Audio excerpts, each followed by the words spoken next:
A 16-year-old girl calls 911 to report a violent home invasion that left her mother and her mother's boyfriend dead. But guess what? Authorities say it's this girl who's the actual killer. We unpack the gruesome details and evidence with juvenile defense attorney Michael Gottlieb. Welcome to Sidebar, presented by Law&Crime. I'm Jesse Weber.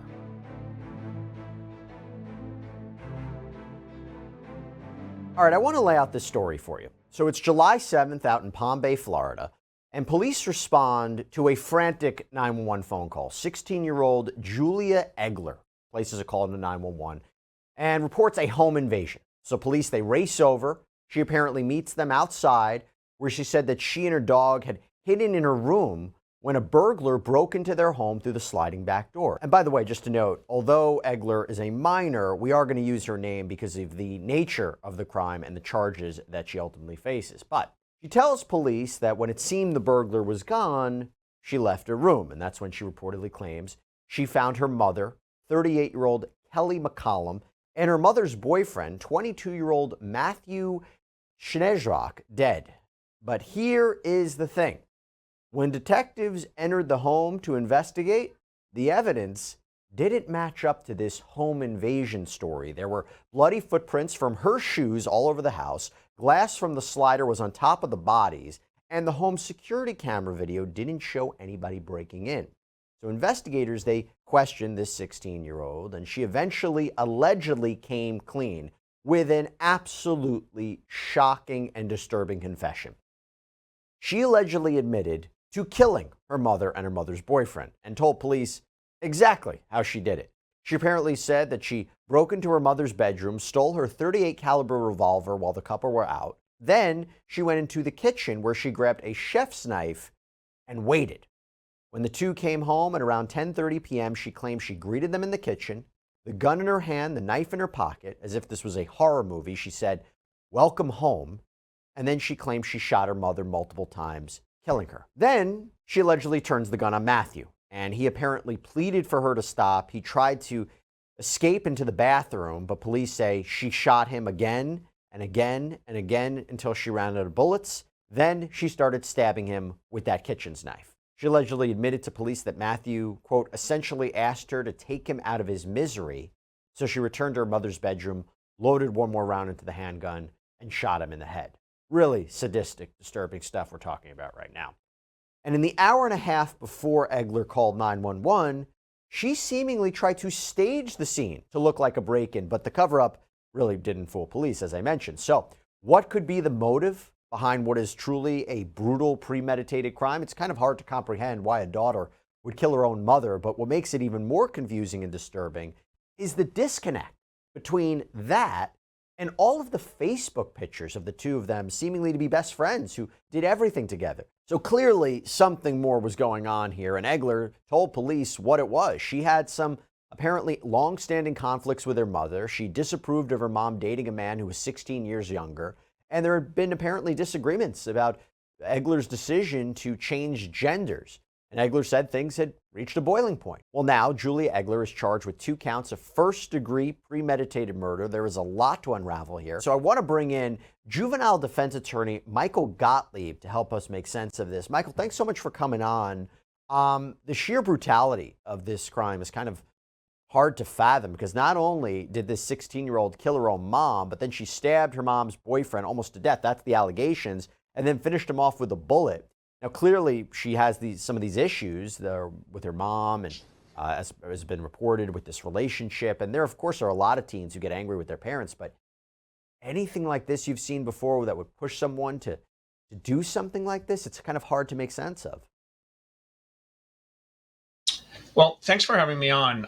Yeah, it's an unusual situation because, number one, she's so young. Number two, as you said, there's a seemingly loving relationship on Facebook, but we all also know how social media can appear, to put forward a relationship, especially a family relationship, that doesn't really exist.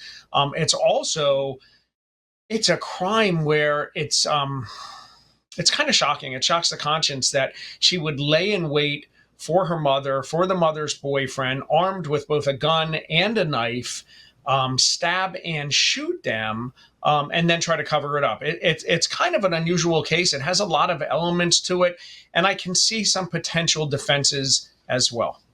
You know, I've covered cases before where the perpetrators, so the alleged perpetrators, stage a scene. It was a robbery, it was a burglary, they're the victim in it. But it's something, I think, on the part of law enforcement to look at the evidence, the actual physical evidence at the scene, and say, something's not adding up. Because generally speaking, wouldn't you take the 16-year-old's word for what happened in this case? I think law enforcement's responsibility is to obviously take her word. But in a situation like this, she's the most likely suspect. She's the person who's there, and the evidence easily and clearly doesn't add up. I mean, as a 16-year-old, she didn't even think to turn off the home recorder. That would be the first thing that they're going to look for in an allegation of a home invasion and a burglary is we may have videographic evidence of who's done this. And when that doesn't add up, and there were bloody shoe prints of hers found in or near the crime scene, which, of course, if she found the bodies, that makes sense that you would have those. But at the same point in time, you're talking about seasoned investigators who are probably 20 years on the force, typically a homicide. They're going to see quite easily that her initial story doesn't really meet the scientific evidence they're seeing at the crime scene. Are you surprised she allegedly confessed to the whole thing? And what would be some ways that a defense attorney can try to make sure that alleged confession doesn't see itself into a courtroom? Well, so confessions are double-edged swords, obviously. If you can't get rid of the confession, and confessions have to be knowing, intelligent, and voluntary, and if you can't throw out the confession, you want to use it to show mitigation, that she initially realized what she had done was wrong. Now, I understand mitigation is typically for sentencing, but here, it's not a whodunit. She confessed that she did it. What you would want to try to do is get away from first-degree murder and see if you could get a lesser offense, whether it's second-degree murder or third-degree murder or even a manslaughter. So you want to argue, while she planned this, while she perpetrated it, she was remorseful and cooperative with the police and is deserving of a break. And if you can get that in the guilt phase, then you can get even a further break, perhaps, at sentencing. Hey, I want to take a sidebar from Sidebar to thank one of our incredible sponsors who helps make this show happen, Blueland. Now, we are in this new culture where we're finally recognizing how important it is to eat clean, to use clean products, because new studies are telling us we're finding out some alarming things. Like apparently we're eating and drinking roughly a credit card's worth of plastic a week. How disgusting is that? Well, that is why I'm so excited to talk to you about Blueland. And here's the thing. I was using Blueland even before they become a sponsor. That's how much I believe in what they're doing. Their whole goal is to eliminate single-use plastic. Their containers, their bottles, they have this really cool, sleek design. Looks great on my counter. I have their hand soap, pods for the laundry, toilet, dishwasher. My house is filled with this stuff, and it's all made with clean ingredients. I love the idea that I'm using something that's not only better for me and my family and the planet, but it takes care of the job. I'm not sacrificing quality. Just fill it up with water, drop in the tablet, you're ready to go. Does a fantastic job. I don't have to go out and buy bulky cleaning supplies anymore. It's so easily refillable, by the way. Refills start at just $2.25, saving so much money here. You can even set up a subscription or buy in bulk for additional savings. Not surprising that Blueland is in over 1 million homes, including mine. And Blueland has a special offer for Sidebar's audience. Right now, you can get 15% off of your first order by going to blueland.com/sidebar. You won't want to miss this. Blueland.com/sidebar for 15% off. That's blueland.com/sidebar to get 15% off. In your practice, do you generally see people of this age who commit horrific crimes confess to this? I mean, do you see it generally more with younger people than you do with adults? It really depends. I mean, sometimes it depends on what they're looking for. Sometimes kids who commit these crimes want to be known, want to be famous, and so they're going to confess because it gets it out there. We've seen that happen before. Also, I think when you murder your mother, even though you were in the moment mad, I think there's got to be a great sense of remorse and regret and guilt. And when law enforcement comes and you know you're caught, you want to tell on yourself because it's a huge weight off your shoulders. What about a mental health defense? And I know the facts are quite limited at this time. You haven't had a chance to really speak to this. You haven't had a chance to speak to this defendant or understand more of the circumstances. But are there potential mental health defenses that could work in her favor given the facts that we know so far? So my inclination is to say there's definitely not a sanity defense, meaning I don't think that she's going to be able to pull off I was insane at the time. It's very goal oriented. It was thought out. It was planned. It was premeditated. She stopped in the middle, reloaded the gun. So I don't think we're going to have a sanity defense. In terms of whether or not she has some kind of diminished capacity, here's a child who was maybe tormented by her mother's relationship. The child is also, and I use the word child because she's 16 years old. The United States Supreme Court has said that our minds don't mature until the age of 24. So I do think that there is a quasi mental health defense in terms of she's transitioning from female to male. This is a person who's confused, who's clearly not getting along with her mom, doesn't approve of her mother's relationship. I think you can work elements of a mental health defense into the defense here. And again, it's going to be for mitigation. But I don't know that it's a defense that's going to get her a free pass. I think for me, the thing that's most chilling is the welcome home, right? She's allegedly waiting with the gun and the knife. Welcome home works both ways, right? It can show this kind of premeditated aspect of it, but it also shows someone maybe not in their right mind. I mean, it is just, I mentioned it like a horror movie. It's terrifying to think about. It's terrifying, but I think if you also look at that, to me, that's an expression of you're getting what you deserve. And it's kind of like you've tormented me for so long, you've picked on me for so long. Welcome home. Here's what you're getting. I want you to see and know. And I think that in that, you could have either post-traumatic stress or acute traumatic stress based on, and again, I don't know her full confession, but based on her confession, she wasn't getting along with the mother. And maybe she wanted to go out with the parents that night. Maybe she wanted to be with her mother that night. And the mother went out with her boyfriend and then came home.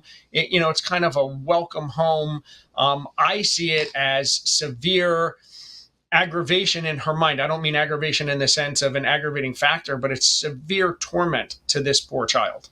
Do you think that she will be tried as an adult for this crime? And I imagine her defense counsel will try every which way to keep this within juvenile court, right? So if you could walk us through what the differences between both are and what you think the likelihood is that this could be tried in adult court.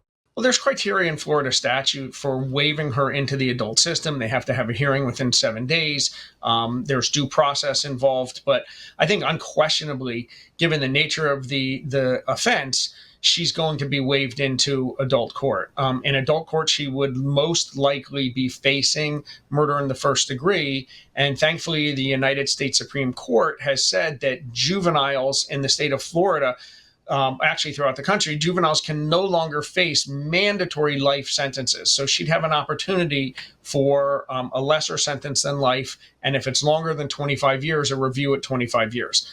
In the juvenile system, she won't be facing life in prison. She'll be facing some type of juvenile incarceration, some kind of juvenile detention, I believe up until the age of 21. And go back to what you said before. Do you think that there's a likelihood that while she's tried for first degree murder and it's a capital felony, but as a minor, she's going to be exempt from that? Do you think that first degree murder sticks? Do you think a plea deal would be put on the table? Do you think it's appropriate given the circumstances of this case? I think when we talk about what's appropriate, because she's a juvenile, I think that you get a significant amount of sympathy from a jury. And, when we pick juries in cases like this, we always tell the juries not to have sympathy. But you can't help but have sympathy for a child who's going through a hard time with their parent, a child who is locked out of the parent's room and had to break into the parent's room. I mean, that shows a great divide inside the home. Now, maybe that was safe storage of the weapon, but there's an easier way to have safe storage of a weapon. But it really shows a compartmentalized relationship. And I think as a defense attorney, that's the kind of spin that you want to put on this, that it wasn't Facebook, but it was Fakebook. And it was a relationship out there for the community to see that wasn't real. And here was a child that wasn't accepted at home, wasn't allowed in the mother's bedroom, that was left behind at night. I think there's a lot of meat on the bone for a defense attorney to really spin that this was a poor child who was somewhat living a pathetic life, struggling, with her identity issues and being ignored by the mother. And all of that, when you can paint that picture, I think it's easy to get away from the planned premeditated murder and get it more into a second degree murder, which is, a depraved mind, a depraved heart. And there, the world of mitigation is much more open to you for sentencing in a lesser offense. And by the way, my understanding is, unfortunately, this is actually the second incident in Palm Bay in a week in which a child shot and killed a parent. Is this becoming, I hate to say it, is this becoming more common, or is this something we've seen for years? And these are just, unfortunately, two incidents that happened kind of back to back.